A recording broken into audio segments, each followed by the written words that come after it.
Hello, you are listening to the Gamer Librarian Podcast, the best podcast you can find on this side of the multiverse. I am your host Adrian, and today I will be talking about Persona 4 Golden, the Nintendo Direct Partner Showcase, and more. Please subscribe to be notified when future episodes are released. Thank you for joining. All right, so here we are, another great Monday afternoon. Thank you for joining again here on the podcast. We are gearing up for our episode 100, our 100th episode, which is pretty cool. I have a decent amount of ideas, and I'm just trying to implement things. What the big thing that I want to try and get done is to live stream it. So we're gonna try our best to live stream at the very least YouTube and Twitch for the 100th episode. So hopefully I will hopefully see you guys there on the 100th episode. I think it'll be fun. Didn't know we would get this far. About 2.5 years later. It's just been fun, little fun time doing this, and we talk about a lot of things here on the podcast besides things that I try to do right, and that's mostly video games. So we have a lot of video game announcements to particularly talk about. Things are coming out now. We have a few more showcases in the future that, dates I just don't specifically know about. But we had a little Nintendo partner direct. Now, the partner directs are the third party kind of games that they, either publish or have a hand in promoting or just, have on their platform just inherently as maybe it's just for advertisement or that's specifically on the Switch first on launch day, and then maybe probably obviously going to come out on other consoles later. And that's typically the thing, right? Like I imagine Monster Hunter Stories. I think that series is probably going to go multi-plat if it's not already. That just to me seems like the obvious idea. Now, Once Upon a Katamari is a sequel. Like it's a new, fresh game on a game that is multi-plat. Like Katamari's on the PS2, so at least the original ones, from what I remember. Just Dance is a series that is surprisingly still going on. I feel like those Just Dance games, all those music into there, always something that's gonna maybe keep not just the kid music pop kind of. I remember Just Dance going on like 26 is pretty insane. Sparking Zero on the Switch, great. Uh, Remake or like replanted remake of Plants vs Zombies. That's a series that I'm glad to see come back. I was always happy to see that Plants vs Zombies got those 3D platformers, or I guess they were suitors on like the Xbox One era, right? I've only played like I think the third one when it came out for free. That was decent. And they got some sports games, a new Pac-Man game. Final Fantasy Tactics is a beloved game. I love that game, and I've been trying to finish it on my phone just because I don't have a PSP system to play it on, and I don't want to dig up any old consoles. But we'll try to get super awesome. It'd be really dope to see a more innovative version of the tactics, like the PS1 or the PS2 original game, and then there's the um once a different really thing and optimization kind of get in the way. I know that maybe the first two iterations they have like a different light and depth in some way, or where we are now because you can't port the same two versions now. So they either have to do a blend of the two or do like one, like authentically, which isn't terrible. And obviously Persona 3 is now making it to mobile. It's on the Wii U because like when the Wii U was on this end of life cycle. Um, yeah, it's crazy to see the Hyrule Warriors is still lasting this long. A big fan of Zelda, me personally. I don't like the Dynasty Warriors type of gameplay loop. That's just not something that I'm a big fan of. I hear the newest one, the newest Dynasty Warriors, is like a remake of the first game, I believe. That's pretty good, right? That's really awesome. A few other like ports like the Star Wars Outlaws piece of trash. But then there's this game, Chronos: The New Dawn, that has been piquing my interest lately. This is a multi-plat game, not just specifically Switch, but surprisingly, it is coming out on Switch too. Imagine at launch. I can't imagine it would run all that well. But maybe it will. That could be it. Maybe this game is a game of year the contender because this seems like a better version of what was the game that kind of was made by the Dead Space developer. We just talked about it, but it seems like it's Dead Space inspired, right? Obviously, maybe I played the Silent Hill 2. It make me kind of miss that on that bow. I personally didn't really think that it was going to be that good. Apparently, it really is good, but I'm not super keen on getting back into the Silent Hill franchise anytime soon. The Silent Hill games are so broad and disconnected from a lot of each other, and I don't even know what the new ones like. We're gonna have the new Silent Hill F game. That's probably the only Silent Hill game I'll try out when it comes out is Silent Hill F. But Chronos: The New Dawn seems it's going to be the newest, very much like a horror. Um, I don't remember the Atomic Heart that was on Xbox. I think consoles. So these kind of Bioshock, Dead Space type rip-off games. We seem to be getting a lot more of them, and I'm excited for them just because those are two styles of games that I would like not just die out, but rather see innovated if we can't get the initial IP to come back, right? So we even had talks on the Bioshock 4. Okay, we're back. We had some weird device mic issues popping up. But for the Bioshock, you know, development that we're having with the TV show on Netflix, I don't think we're ever going to see that. I always believe that if we're not seeing a trailer, it's canned. It's not going to happen ever. Now, the game has probably a lot of directional issues with, more importantly, its story. I think maybe they're probably held up on things like how to be, topical and political while not being like too heavy-handed in it. But I think it's going to be very heavy-handed and probably not work out very well. Gameplay wise, I think they're probably going to go the same way that like Atomic Heart is, where it's more open in some cases while having like some, very constructed dungeon type level area type stuff. That is what I think they're going to do.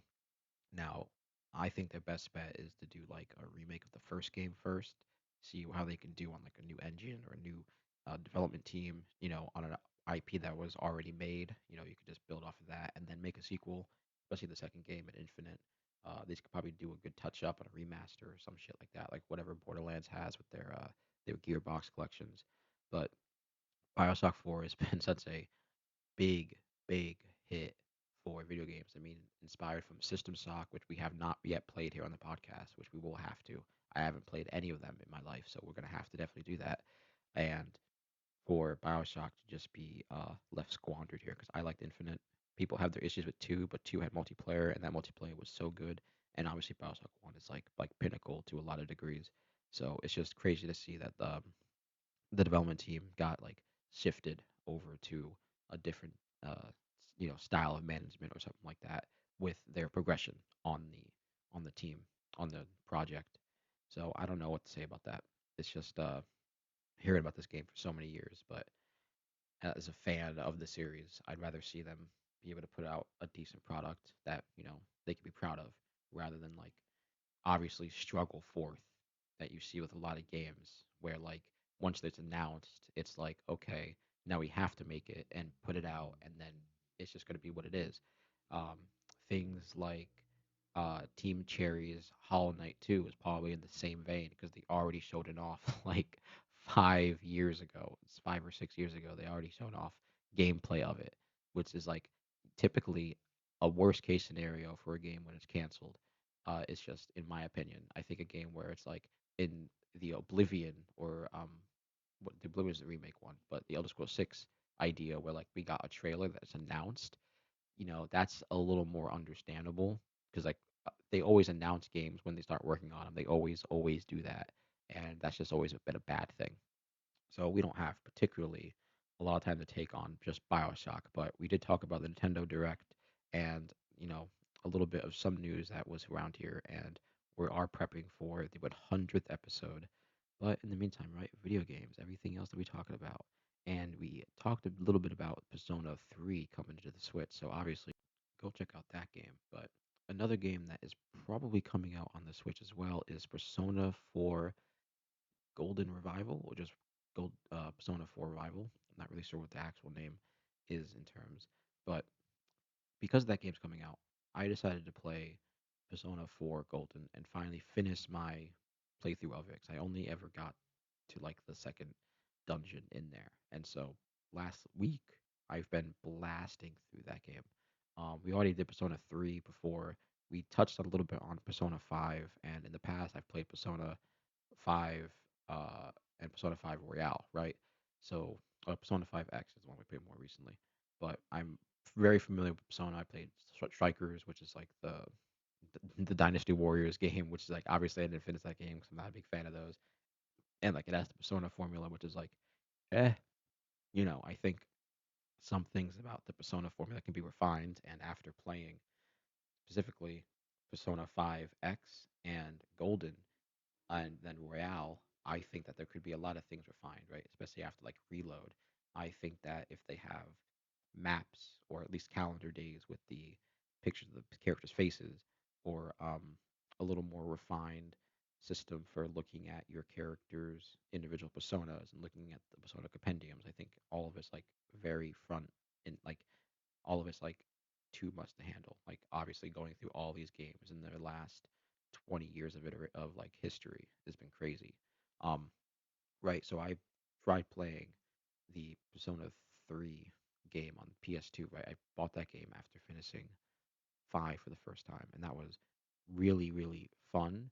But that game had obviously a lot of hiccups, especially with like the um, your NPC companions obviously attacking for you, and you don't get to make decisions based on their like that's a very uh, hard thing for modern RPG players to go through. So changing that in the remake, that's very good. I like that they added the tactic system where you can choose the how your NPCs act and stuff.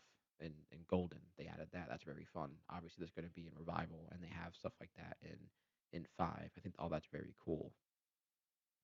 Where Persona 3 was a little bit more like on the somewhat goofy side. It had some real like it's like tense and like moments when it came to its story. Because its story was very much kind of like an internal, somewhat spy thing. It just kind of felt like because you had these layers of this organization already working together with the shadows. So it's very different than like the next two games, 4 and um, 5, where it's just specifically a group of kids coming together and making this group. Like when you're in 3, you're already thrust into a group that existed and has a past, kind of like a superhero team in this very like a very kind of similar way that these teams get formed. And Golden is well, it has very very fun moments in like its group setting and its main story. Its side content is quite real in a lot of ways. It's just like very, very normally real in in some ways. Like, yeah, so we haven't finished Persona 4 Golden. We got to the secret dungeon before the last one's like called Hollowed something for Maria, her social link when you get up to 10. And that's the thing with these games is that they have that calendar system, and if you don't do certain things by that certain date or those dates, then you miss out on certain content. So there are certain ways you can, pick up on that, but obviously you're gonna look it up. Like you're gonna look it up. For me, I only looked that up by the time I got to the end, where it's like, oh, Persona games usually have that big time skip, and I'll probably miss something by the way. If I missed it already, I won't do it. But luckily, I was able to, revert by the time that time skip happened, and then fill up the social link and get the secret ending or whatever is like here. So that's the thing with these games is that you kind of have to either go through it and suffer through it the first time, or you just look it up and prepare, like, and get ready for it. That's the typical way you could do it. I personally just like the way of start to finish, clear, no looking up anything, just blind playthroughs. That's how I like to do the Persona games typically. But I obviously don't want to waste the 100 hours that I put into these games every time just because I didn't get one particular social link up because it's difficult because then there's a characters you just like want to do, and I know that there's maybe it's Persona 3 or 5, but like you have to do those fusion quests where you have to like get certain of the personas to a certain level and like with a certain skill or certain ability, whatever. And that stuff is just not for me, man. I don't necessarily enjoy managing the personas in the Persona games. It's just not all that engaging because getting them isn't the issue. And when you beat the RPG battles, and you get the little cards, you can choose what persona you get, or you do like 5, and you just make it like you or whatever, and you get to take it home. Right? It's definitely some more interesting systems compared to things like Pokemon, but I just don't like managing them or anything. I kind of wish it was more streamlined, where it's like the main party has their personas and you don't capture any of them or whatever, and they were just like shadows or whatever. It's just not really like my favorite aspect of the game. It's probably my least favorite in terms of the encompassing package.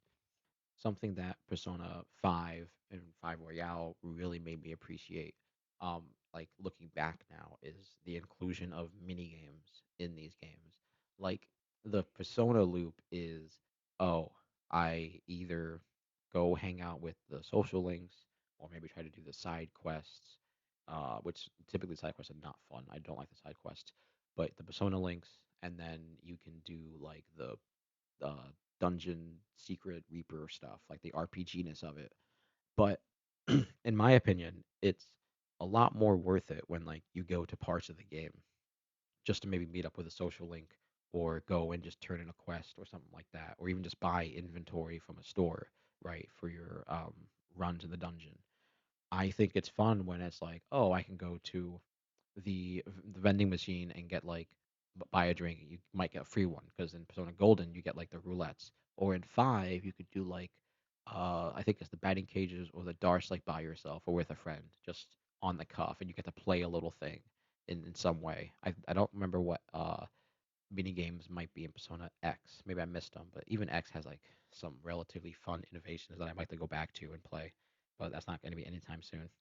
But I do think that the Persona gameplay could expand later in the future if they really, just include some things that make it a little more fun to deal with like its irritating systems. Like I like the movies. You can take people to the movies and you can see a little bit, which is really fun. In Persona 5, you can see a little bit of the movie. That's kind of cool. The slot machine things, you kind of get a little stuffed animal kind of stuff. I wish they expand on that. The Persona 4 Golden has fishing. I love fishing mini games, but I personally couldn't figure out how you find bait and tackle, and I wasn't really like all that keen on it. This fishing mini game was just like, oh, you just wait for the bobber to go down. You hit A. It wasn't like anything innovative or like interesting. But it has a fishing minigame, which is sick.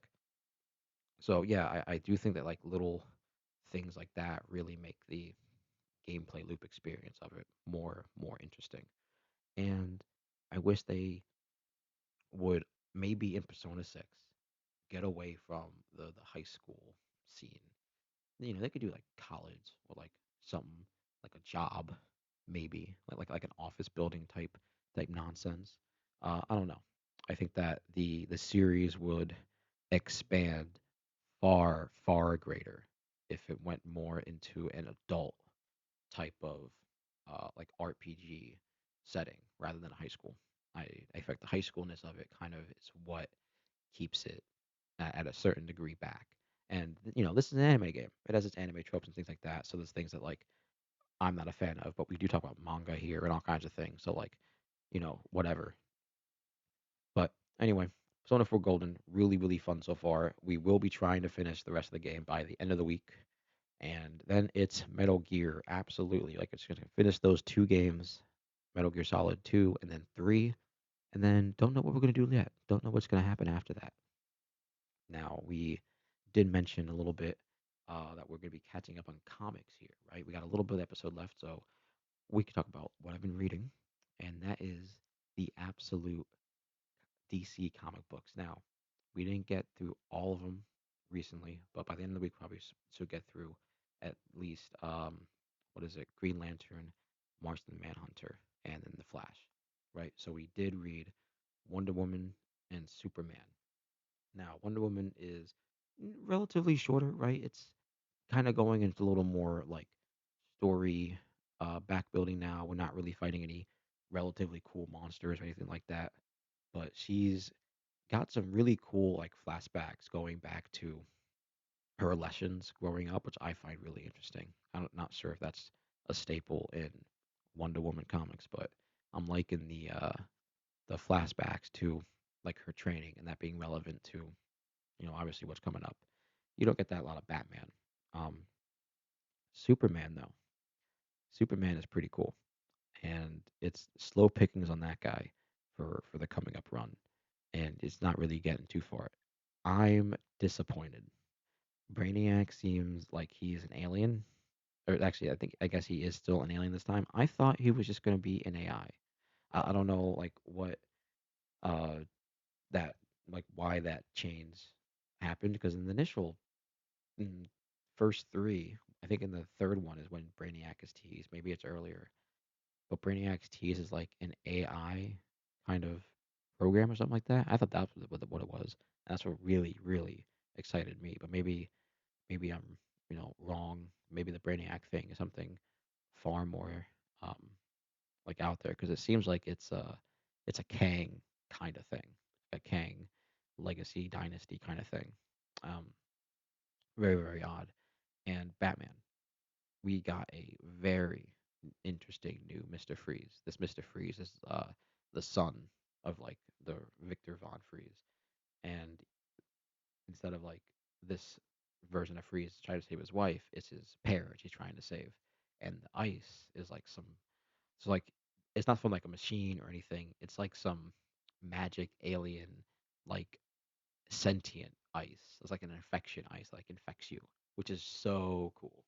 So very cool. I love it. And these new twists on some of the villains that we get in these versions is really sick. We get a version of Bane. This Bane's like an absolute monstrosity. He's an abomination. He looks so gross, and it's cool. That's basically where we are. I'm super enjoying these comics issue by issue. We try to read them when we can, but I've been behind. We're gonna try and keep up on them, for the future. Definitely, like by episode 100, we'll be doing the weekly stuff because then I'll be just a little more on top of it.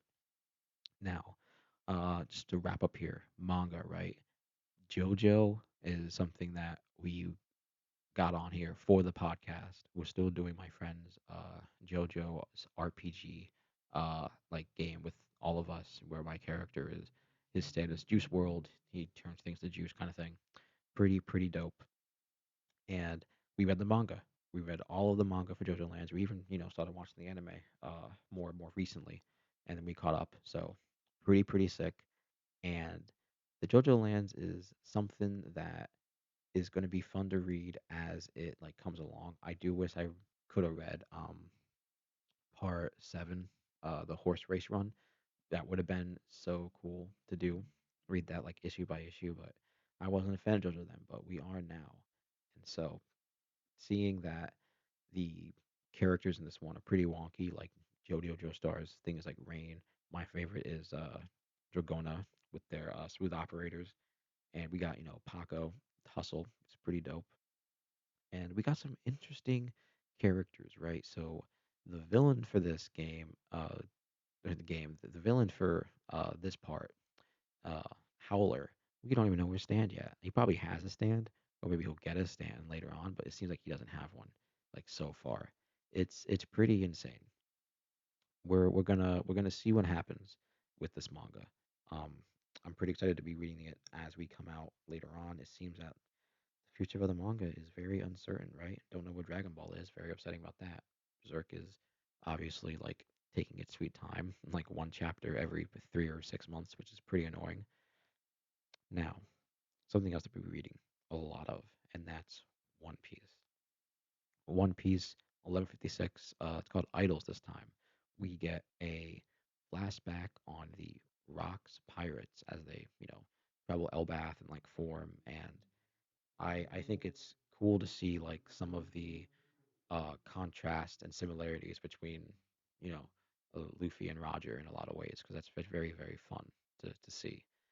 And we're getting a lot of hints of like what happened on Elbath, how Elbath connects to the Rocks Pirates, and more importantly, I want to see how it involves the Revolutionary Army. Like that's just, that's something I've always been keen on seeing on and like, you know, seeing more of and learning more of. Very excited on that. Now, something else I did see, right, was Fantastic Four. We'll end on this, and that is the MCU movies just aren't the same anymore. They just really aren't not the same anymore. It's sad to say that like when you think of like the Fantastic Four being in the MCU, Like now, you're just like, oh, it's not what I realized. Like it could have been back then. It's just not like it. It's their own universe. We don't even get an end credit scene that satisfyingly ties it all together. Right? Obviously, they're waiting for Doomsday, but I think having a Fantastic Four movie and only doing a little bit of a tease for Doctor Doom when we already knew who the act, like, I think it's fucking garbage. I think it's so trash. Like the state of it, because it's not, and it's not enjoyable to watch in the sense of like something more is coming, which was really like the only obvious reason you would actually want to watch those is because it's like this ever expanding story.